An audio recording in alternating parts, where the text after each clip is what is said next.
Welcome back, everybody. This is your roundup of match day 2 of the UEFA Champions League. And this time, there's only one place to start, right? We start at Real Madrid, who got stunned by Lille 1-0. They lost their first Champions League game of the season. And for me, we have to start with Vinicius Jr. Vinicius Jr., you can't talk nonsense on the weekend and then not back it up on the pitch. You have to back it up on the pitch. A lot has been made about this Real Madrid team, adding Mbappe to their super team. This is a World 11, apparently. But, they're not playing good football, firstly. They've needed a whole lot of penalties just to win some games. Mbappe has needed a whole lot of penalties to get his groove off and running in terms of goal scoring. He doesn't have too many goals that's not from the penalty spot. So Mbappe is taking a while to adjust, which is completely fine. It's a new team, a new environment. He's moved from France. That's fine. I always say you give a player the first season. The first season, you always have to give him, at least the benefit of the doubt. So we don't necessarily judge a player by the first season. I'm not saying Mbappe is having a bad season, but he's definitely not living up to the Mbappe name. Vinicius Jr. for me can't talk nonsense. Telling Koke that he's won 2 Champions League, Koke nothing. Yes, I know Atletico Madrid is not on the level of Real Madrid, but if you're going to be disrespectful or if you're going to trash talk, then you have to back it up on the field. He told Marcos Llorente that the reason he's at Atletico is that he's bad, really bad, and that's why he is at Real Madrid, because Marcos Llorente was at Real Madrid. He's a former Real Madrid player. He didn't necessarily crack the squad. We obviously know the quality that's in the Real Madrid midfield, or was, with Toni Kroos and Modric, Casemiro. Llorente was definitely not going to get too many chances, and he did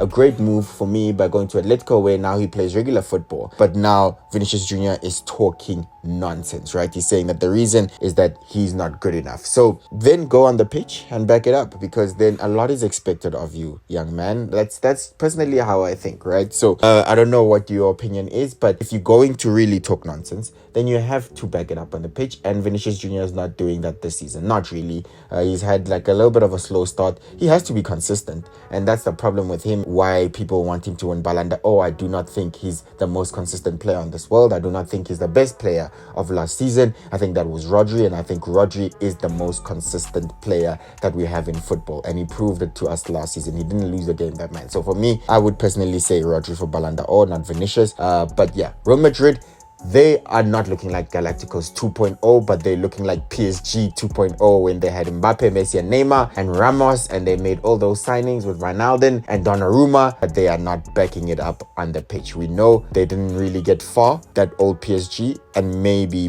that might happen with Real Madrid this season. Maybe we're expecting a little bit too much. Maybe the chemistry isn't there. Maybe it's too many superstars. There's people that say a team cannot win when there are too many superstars. What's your belief and what's your stance in that? It could be true. Could be true, but they have to work together. With that being said, we can go through the rest of the games. I just wanted to speak about the league at this moment. This is one big league, right? So 2 games gone, and we can see where each team is. I'm starting to question, and this is another topic for another day, whether or not this new Champions League format has serious jeopardy. For example, the top 8 automatically qualify, but then the rest of the 16 teams will go into a knockout competition, home and away ties, just to determine who makes the 8 teams that go into the round of 16 to join the others. It's like, another 16 teams, that's a lot of them, because technically they are qualified to go into the knockout, that once-off knockout for the round of 16.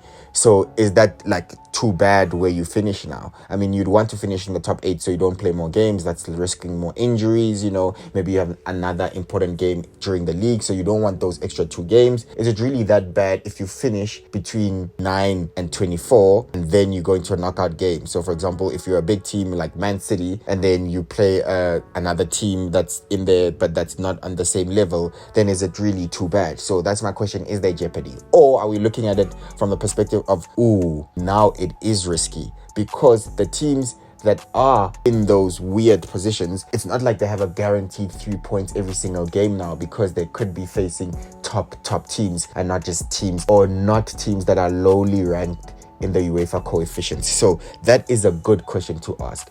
Are we now saying that every single game is, more difficult than it used to be? It's not a guarantee, and therefore each point that you get counts, and that's why it's important to keep winning. Maybe that's a point, but we'll have that discussion another day. Going through the rounds, Aston Villa also shocked Bayern Munich. Company, we thought you were doing so well, but he lost his first game as Bayern Munich boss, and they've lost to the mighty Aston Villa. Unai Emery's Aston Villa is cooking. Unai Emery is definitely cooking. The thing for me is I think Villa are going to shock lots of people, and I think I said this in one of my earlier videos because I believe in Aston Villa so much, simply because I love their coach Unai Emery. I think Emery is one of the best coaches in the world. I personally think he's the second best manager in the Premier League after Pep Guardiola. I think he's definitely better than Arteta. I think his track record speaks for itself. I think he has multiple trophies at different clubs. He has Europa League, 3 at Sevilla, I think, or 2 at Sevilla and 1 at Villarreal. That is insane. Or he has 3 at Sevilla. I don't know. Someone correct me if I'm wrong. So that is insane for UEFA pedigree. For European legacy, Unai Emery is there, and I think he's going to show it on the big stage in the Champions League as well. I think he looked at the other side of the dugout and saw Company and said to himself, I'm a way better manager than Company is. Even if he has a better squad, I can figure him out. And I think that's what he did. It's a good game. Yes, Dibu Martinez was amazing. Dibu is one of the best keepers in the world. People underestimate his efforts for Aston Villa and only look at what he does for Argentina and Messi. And I think that Villa are in the Champions League spot or finished 4th last season. And a huge part of that was because they had Dibu Martinez in their goal, right? So Bayern Munich shocked. I do not think Bayern Munich will win the Champions League this season. I don't think Company is that great to a point where he will beat the big managers in the semi-final, quarterfinals and things like that. And I think this is the first sign that shows that maybe there are other superior managers out there who can tactically outmaster him. Going around the grounds, Benfica thrash Atletico Madrid. I don't know what's going on. Didn't Atletico just draw against the great Real Madrid? So how come they're losing so badly to Benfica? Benfica are always a decent team in the Champions League. They always play good football, attacking football. They want to attack, so it's always entertaining to watch Benfica play actually. But now I also do think they might qualify for the round of 16. They should, in my opinion. I think there are way worse teams than them, unless they get a very maybe difficult tie in the knockout. Also going through around the ground, this is what football is about. You had Aston Villa beating Bayern Munich. You had Lille beating Real Madrid. You had Benfica beating Atletico Madrid. Completely against the script. All the favorites didn't necessarily win. So yeah, I don't know what you think of this Champions League evening.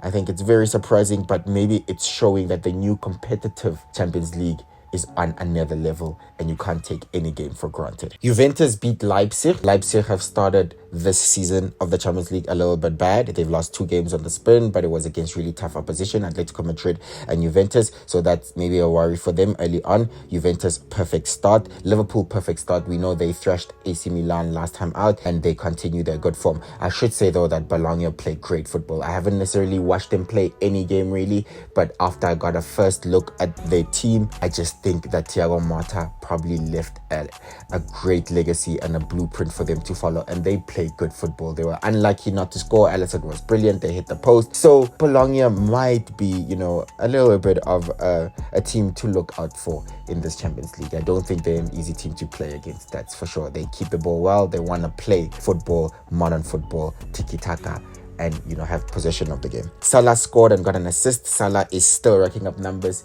even late on in his career. He looks like he's not slowing down. He looks like he's still elite, delivering time and time again. Salah is very consistent, one of the most consistent players we've ever seen, and he's still putting Liverpool on his shoulders. Van Dijk is amazing. Was impressive. That Liverpool defense, he leads it so well, and it's amazing to see that he plays the game, every single game, so easily. Now it looks like he doesn't break a sweat because he's so experienced, but at the same time he's so calm on the ball, so organized and so brilliant. Liverpool and Arne Slot, perfect start to the Champions League, perfect start to the league. They top of Premier League and now they have maximum points in the Champions League. So great start.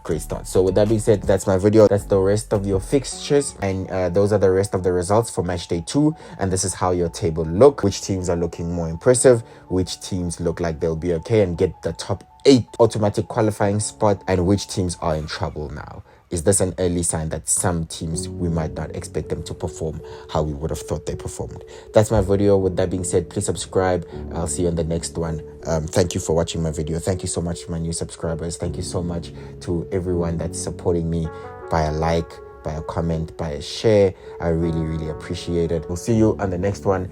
Premier League this weekend. I'll be back, and South African football. Bye-bye.